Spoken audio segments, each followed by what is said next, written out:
Chapitre 3. Enquête d'une solution. Holmes ne revint qu'à 5h30. Alerte et souriant, il paraissait d'excellente humeur.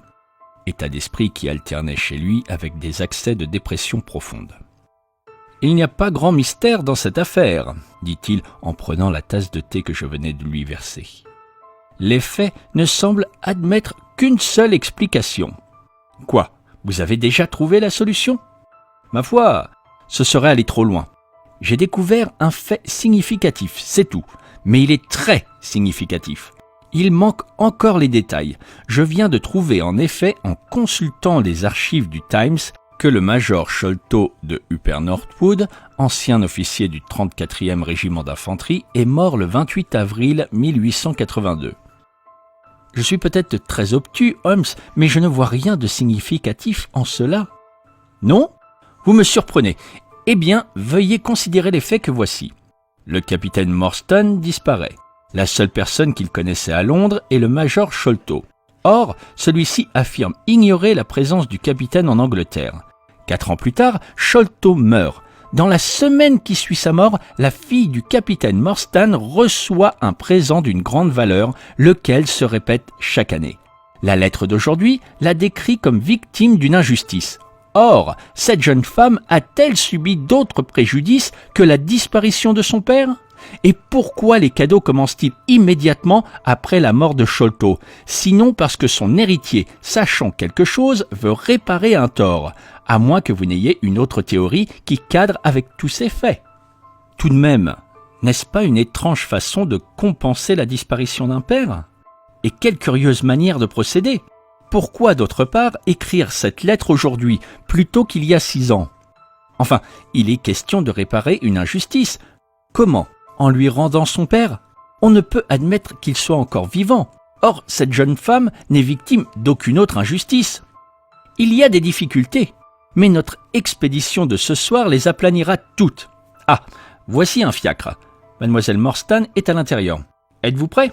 Alors descendons, car il est 6 heures passées. Je repris mon chapeau et ma plus grosse canne. J'observais que Holmes prenait son revolver dans le tiroir et le glissait dans sa poche. Il pensait donc que notre soirée pourrait se compliquer.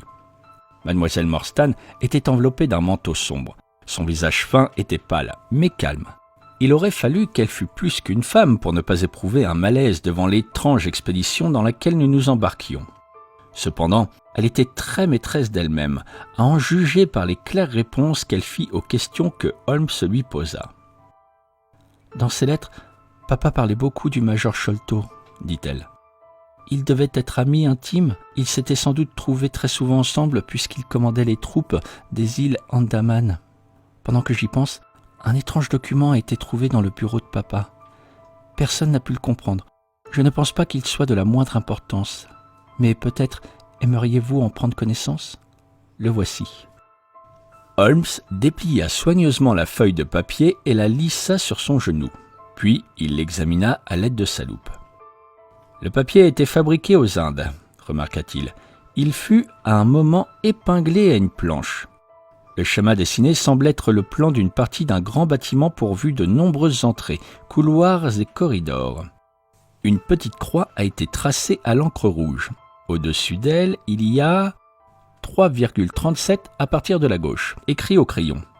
Dans le coin gauche, un curieux hiéroglyphe ressemblant à 4 croix alignées à se toucher. À côté, en lettres malhabiles et grossières, il est écrit « Le signe des 4 ». Jonathan Small, Mahomet Singh, Abdullah Khan et Dostakbar. Non, j'avoue ne pas voir comment ce document pourrait se rattacher à notre affaire. Mais il est certainement important. Il a été soigneusement rangé dans un portefeuille car le verso est aussi propre que le recto. Je l'ai en effet trouvé dans son portefeuille. Gardez-le précieusement, mademoiselle Morstan. Il pourrait nous servir. Je commence à me demander si cette affaire n'est pas plus profonde et subtile que je ne l'avais d'abord supposé. Il me faut reconsidérer mes idées. Il se rencogna dans le siège de la voiture. À son front plissé et à son regard absent, je devinais qu'il réfléchissait intensément. Mademoiselle Morstan et moi convenâmes à mi-voix sur notre présente expédition et ses résultats possibles. mais Holmes se cantonna dans une réserve impénétrable jusqu'à la fin du voyage. Nous étions en septembre. La soirée s'annonçait aussi lugubre que le jour. Un brouillard dense et humide imprégnait la grande ville.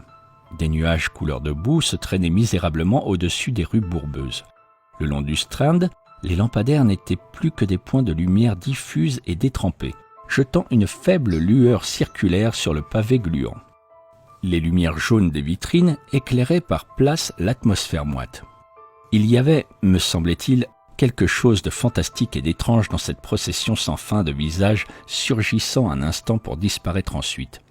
Visages tristes ou heureux, hagards ou satisfaits, glissant dans la morne obscurité à la lumière pour retomber bientôt dans les ténèbres, ils symbolisaient l'humanité entière. Je ne suis pas généralement impressionnable, mais cette ambiance et les bizarreries de notre entreprise s'allièrent pour me déprimer. L'attitude de Mademoiselle Morstan reflétait la mienne. Holmes, lui, pouvait s'élever au-dessus d'influences semblables. Il tenait son carnet ouvert sur son genou et, s'éclairant de sa lampe de poche, il inscrivait de temps à autre des phrases et des chiffres. Au Lyceum Theatre, la foule se pressait devant les entrées latérales. Le long de la façade défilait une ligne ininterrompue de fiacres et de voitures particulières qui déchargeaient leur cargaison d'hommes et de femmes en tenue de soirée. À peine étions-nous parvenus au 3e pilier, lieu de notre rendez-vous, qu'un petit homme brun et vif, vêtu en cocher, nous accostait. « Êtes-vous les personnes qui accompagnent Mademoiselle Morstan ?» demanda-t-il. « Je suis Mademoiselle Morstan, et ces deux messieurs sont mes amis, dit-elle. » Il leva vers nous un regard étonnamment scrutateur. « Vous m'excuserez, mademoiselle, dit-il d'un ton plutôt rogue, mais il faut que vous me donniez votre parole d'honneur qu'aucun de ces messieurs n'est un policier. »« Je vous en donne ma parole, » répondit-elle. Il émit un sifflement aigu. Un gamin amena une voiture dont il ouvrit la porte. L'homme qui nous avait abordés monta sur le banc du conducteur tandis que nous prenions place à l'intérieur. À peine étions-nous installés que le cocher fouetta ses chevaux et nous entraîna dans les rues brumeuses à une allure folle. Notre situation était curieuse. Nous nous rendions dans un endroit inconnu pour des raisons inconnues. Cependant, cette invitation était ou bien une mystification complète, hypothèse difficile à soutenir, ou bien la preuve que des événements importants se préparaient. Mademoiselle Morstan paraissait plus résolue et plus décidée que jamais. J'entrepris de la distraire par le récit de certaines de mes aventures en Afghanistan. Mais, à dire vrai, j'étais moi-même si curieux de notre destination que mes histoires s'embrouillèrent quelque peu.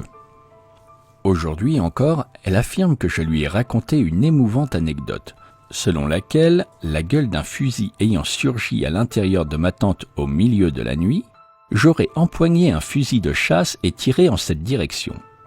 En tout cas, notre itinéraire m'intéressait plus que ces vieilles histoires. J'avais suivi au début la direction dans laquelle nous allions, mais bientôt le brouillard, la vitesse et ma connaissance limitée de Londres me firent perdre le fil. Je ne sus plus rien, sinon que nous faisions un long trajet. Mais Sherlock Holmes suivait notre route. Il murmurait le nom des quartiers et des rues tortueuses que notre voiture dévalait à grand bruit.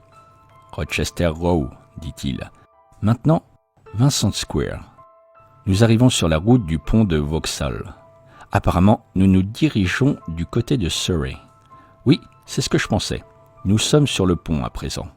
Vous pouvez apercevoir les reflets du fleuve. Nous pûmes distinguer en effet une partie de la Tamise dans laquelle les lampadaires miroitaient faiblement. Mais déjà notre véhicule s'engageait de l'autre côté dans un labyrinthe de rues. « Wandsworth Road » dit mon compagnon, « Priory Road, Larkhall Lane, Stockwell Place, Robert Street, Coldabour Lane. Notre enquête ne semble pas nous mener vers un quartier bien élégant. Il est vrai que l'aspect des rues n'était pas encourageant.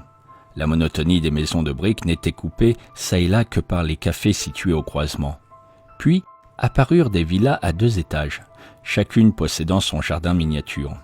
Et ce fut à nouveau l'interminable alignement de bâtiments neufs et criards qui ressemblaient à des tentacules monstrueuses que la ville géante aurait lancées dans la campagne environnante. Notre voiture stoppa enfin à la 3e maison d'une rue nouvellement percée. Les autres immeubles paraissaient inhabités. Celui devant lequel nous nous étions arrêtés était aussi sombre que les autres, mais une faible lueur brillait à la fenêtre de la cuisine. Dès que l'on frappa, la porte fut ouverte par un serviteur hindou nanti d'un turban jaune et d'amples vêtements blancs serrés à la taille par une ceinture également jaune.